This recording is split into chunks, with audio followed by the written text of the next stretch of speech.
Bienvenue dans cette deuxième partie concernant l'anatomie des woke, et dans cette deuxième partie, on va s'attarder sur les conditions culturelles et sociales de l'émergence du wokisme. Évidemment, si vous n'avez pas vu le premier chapitre, tout simplement la première partie, je vous enjoins à aller dans la description ou dans les fiches, à accéder à la playlist et regarder cette première partie en préambule, parce que sinon vous allez être un peu paumé. Quoi qu'il en soit, le chapitre est un peu plus petit, mais il est pas plus moins intéressant, vous allez voir.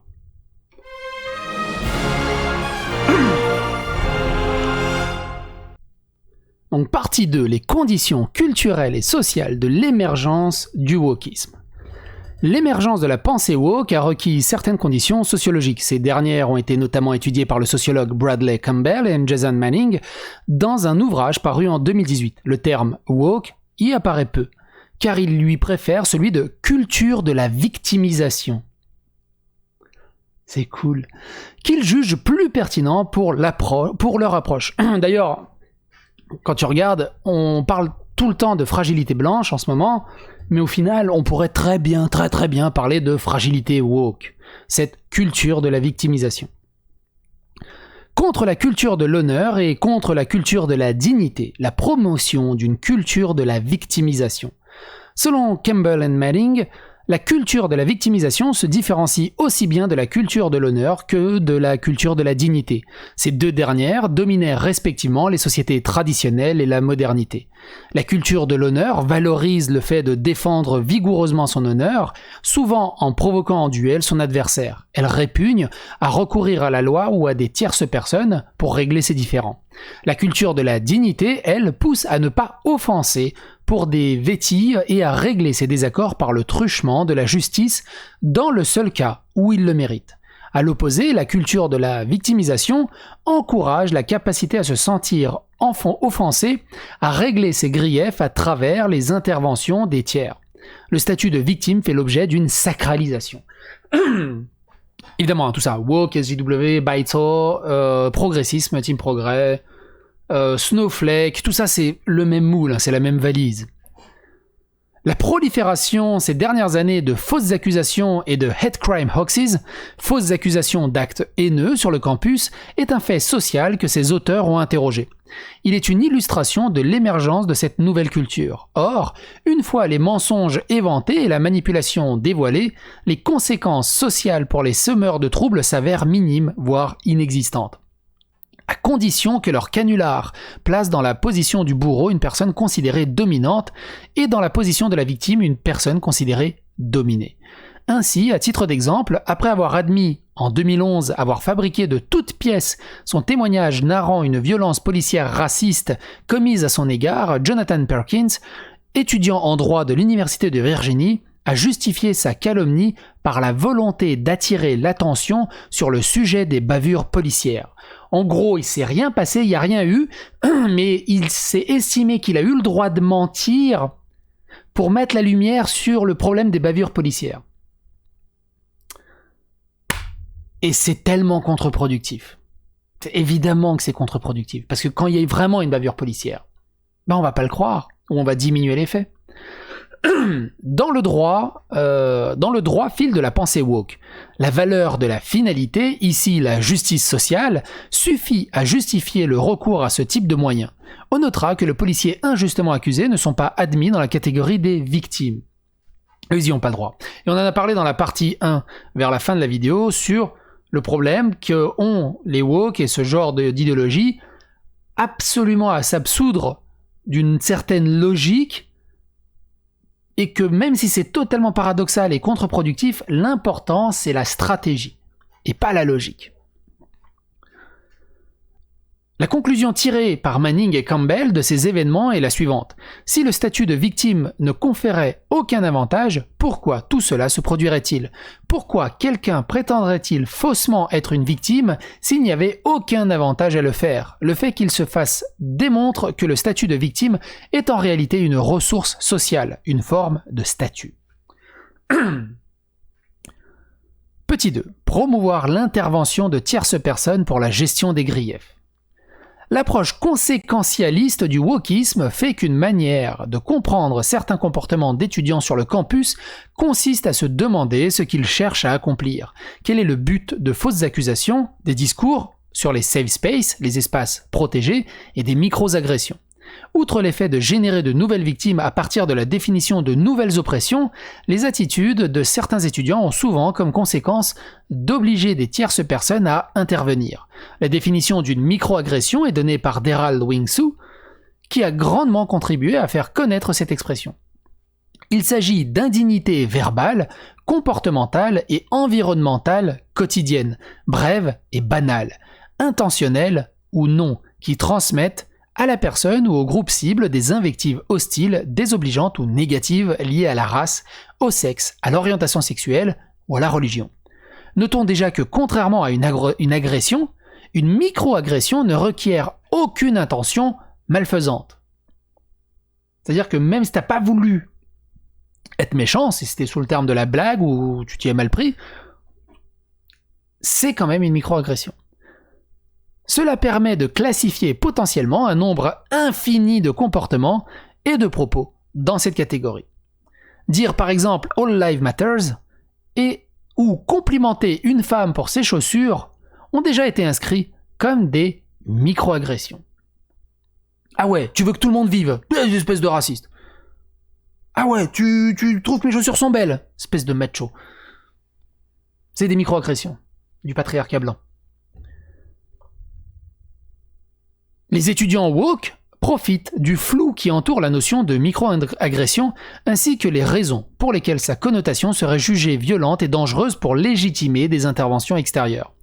Comme le rapporte Campbell & Manning, lorsque des personnes publient des comptes rendus de micro-agressions sur des sites web ou qu'elles les signalent à des administrateurs de campus, elles exposent publiquement leurs griefs à des personnes qui, autrement, n'en auraient peut-être pas eu connaissance. Ce faisant, elles recrutent d'autres personnes pour se joindre au conflit, et elles le font parfois dans le but déclaré d'obliger d'autres personnes à agir. Si un tort subi par une victime est perçu comme étant particulièrement forte, décrit par un terme qui contient le mot « agression » par exemple, la probabilité d'une intervention extérieure augmente. Même effet si le préjudice se répète sur une classe de personnes telles qu'une minorité. Et si l'agression présumée est réputée émaner d'une logique systémique, c'est-à-dire procéder dans l'ensemble du système, alors l'intervention d'une tierce personne sera jugée obligatoire. C'est ainsi qu'à l'université d'Exeter en 2018, lorsqu'une discussion WhatsApp privée entre une poignée d'étudiants en droit contenant des blagues et des propos racistes a été révélée, certains y ont vu la preuve irréfutable que l'université tout entière souffrait de racisme. L'étudiant qui a dénoncé ses camarades sur Twitter et aux autorités universitaires déclarait « L'université d'Exeter a un sérieux problème de racisme qu'elle doit régler de toute urgence et en établissant un précédent. » Conformément à la culture de la victimisation, une intervention est ici explicitement souhaitée et la fermeté de celle-ci se légitime par l'omniprésence apparente du tort.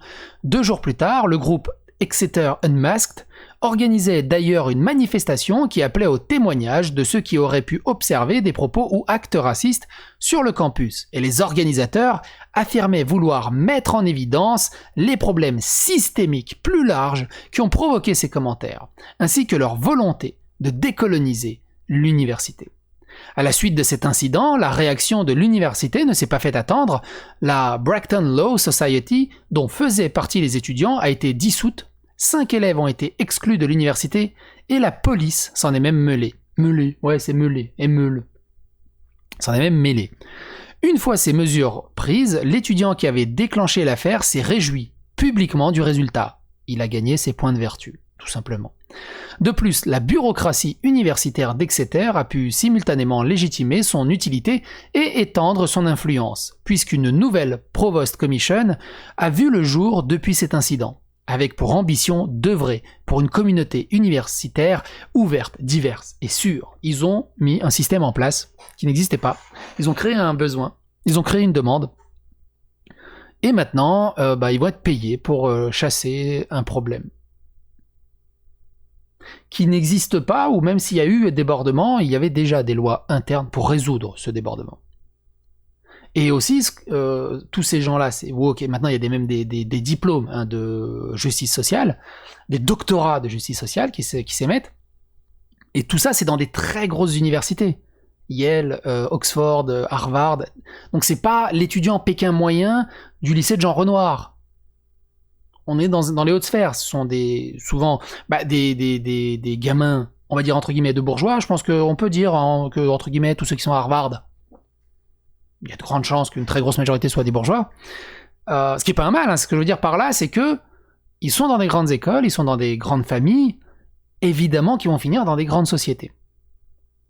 Et ce qu'on voit arriver dans ces sociétés, c'est tout simplement des secteurs d'inclusivité, de diversité et d'équité qu'on voit popper un peu à gauche à droite. C'est un nouveau métier qui s'engouffre dans ces très grandes sociétés et qui marchent sur les autres et imposent leur nouvelle idéologie. C'est pour ça aussi que ça peut être très dangereux, parce que là, pour l'instant, c'est encore dans des universités, mais ça commence à sortir des universités, ça commence à s'imposer dans les sociétés. Et quand les sociétés seront matrixées également par cette idéologie, voilà où on peut en venir.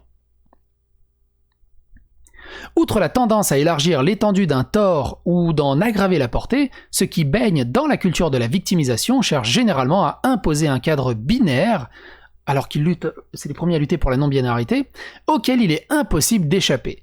Ce qui a pour effet d'interdire aux simples passants une position de neutralité ou d'indifférence. Tu n'as pas le droit de dire « je m'en fous ». Tu dois statuer. Ici, si tu dis « je m'en fous », c'est que tu es forcément contre eux. Ici, un lien peut être tracé avec la pensée d'Ibram X. Kendi, qui déclarait en 2019 qu'il n'y a pas de politique non raciste, ou neutre, car pour ce penseur woke, il n'y aura que raciste face à antiraciste.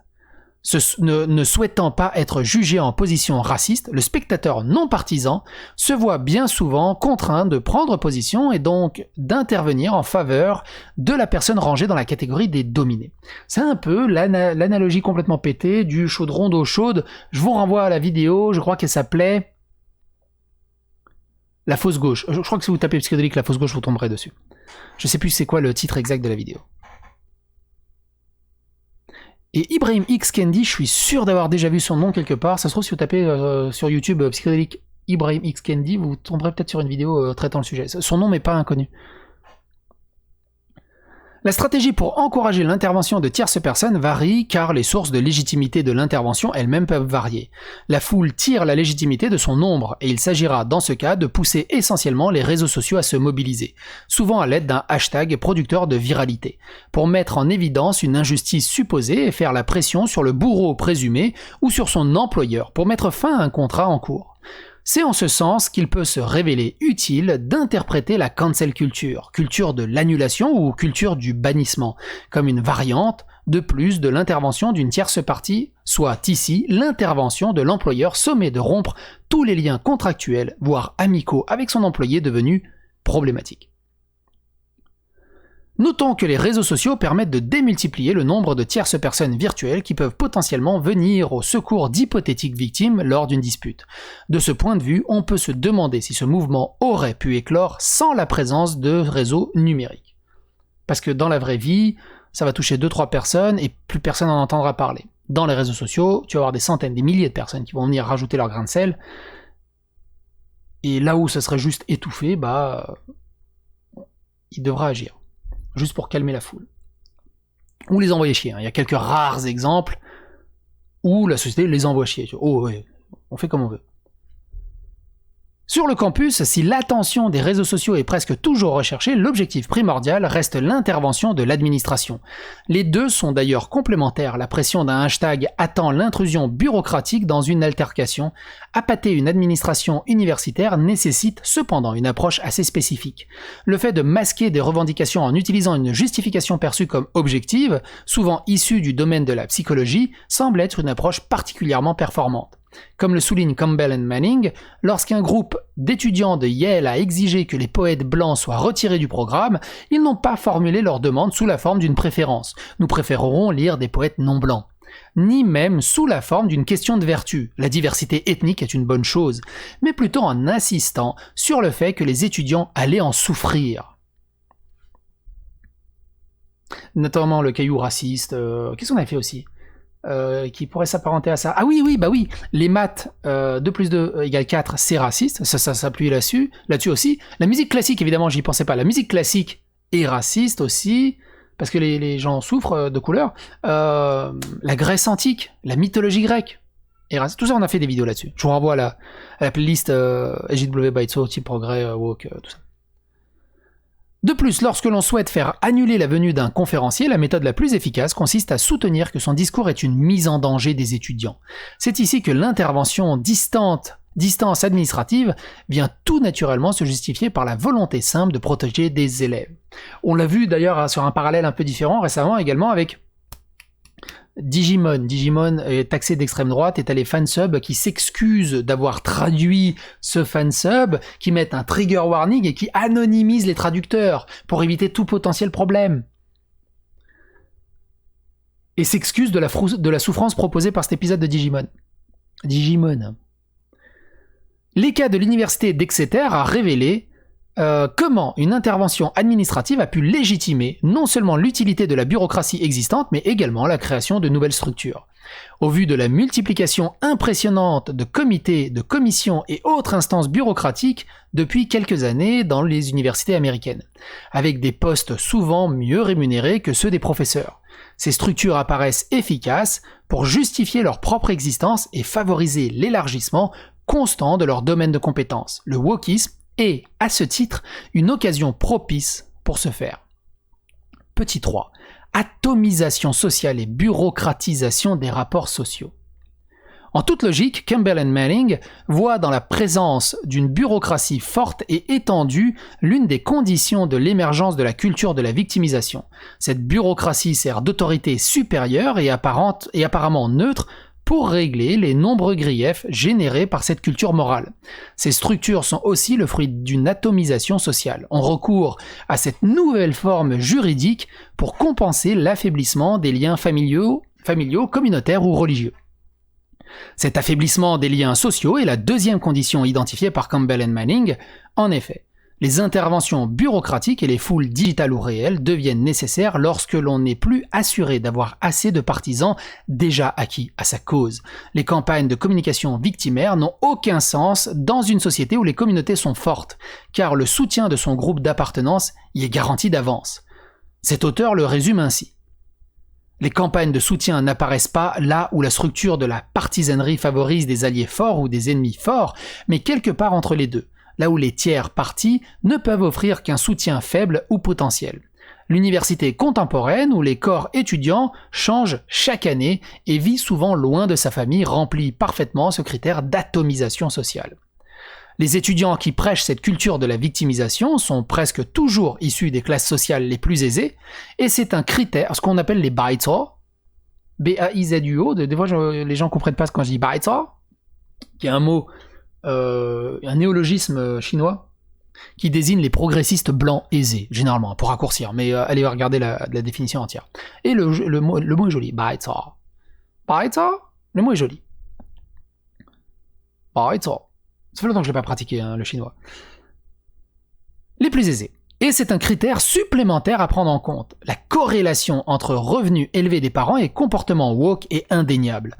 Par exemple, une analyse de 90 cas d'intervenants désinvités révèle que l'étudiant moyen inscrit dans une université où les étudiants ont tenté de restreindre la liberté d'expression est issu d'une famille dont le revenu annuel est supérieur à 32 000 $ à celui de l'étudiant moyen en Amérique. C'est haut, hein. Je ne sais pas combien est le revenu moyen d'un étudiant en Amérique, mais plus de 32 000 $ par rapport à ce revenu-là, c'est haut. Et comme la culture des élites a tendance à être imitée par ceux qui souhaiteraient en faire partie, celle-ci peut s'étendre progressivement à l'ensemble des classes sociales. Une autre condition identifiée est la présence d'une diversité visible, quelle qu'elle soit. En effet, pour qu'il y ait une discrimination réelle ou apparente, il faut une base sur laquelle discriminer des oppresseurs et des opprimés bien définis et facilement identifiables. Là encore, les universités américaines remplissent ce critère. Campbell and Manning rappellent qu'entre 1976 et 2008, le pourcentage d'élèves blancs est passé de 82% à 63%, tandis que le pourcentage d'élèves asiatiques, noirs et hispaniques ont augmenté. L'augmentation de la diversité sur le campus, loin d'être reconnue comme un progrès de la justice et de l'égalité, est l'une des conditions paradoxales de l'émergence de la revendication identitaire du wokisme. Selon ces auteurs, le dernier critère sociologique nécessaire pour l'émergence de la culture de la victimisation est un haut niveau d'égalité, illustrant à nouveau ce paradoxe tocquevillien. Moins il y a de discrimination réelle, plus les protestations contre les discriminations résiduelles et illusoires se multiplient. Et là-dedans, on a fait aussi des vidéos, souvenez-vous, où les personnes d'origine asiatique se plaignent d'être évincées des universités par rapport aux quotas. Il y a trop d'asiatiques. Et du coup, on leur refuse l'entrée. Et même s'ils sont ultra talentueux, on leur refuse l'entrée pour faire rentrer d'autres personnes, de la communauté noire, de la communauté hispanique, ce genre de choses. C'est ouf. Et du coup, ils pratiquent du racialisme et de la ségrégation, pas de la ségrégation, mais du racialisme, vraiment du racialisme, parce qu'ils se basent sur la couleur de peau, pour les quotas,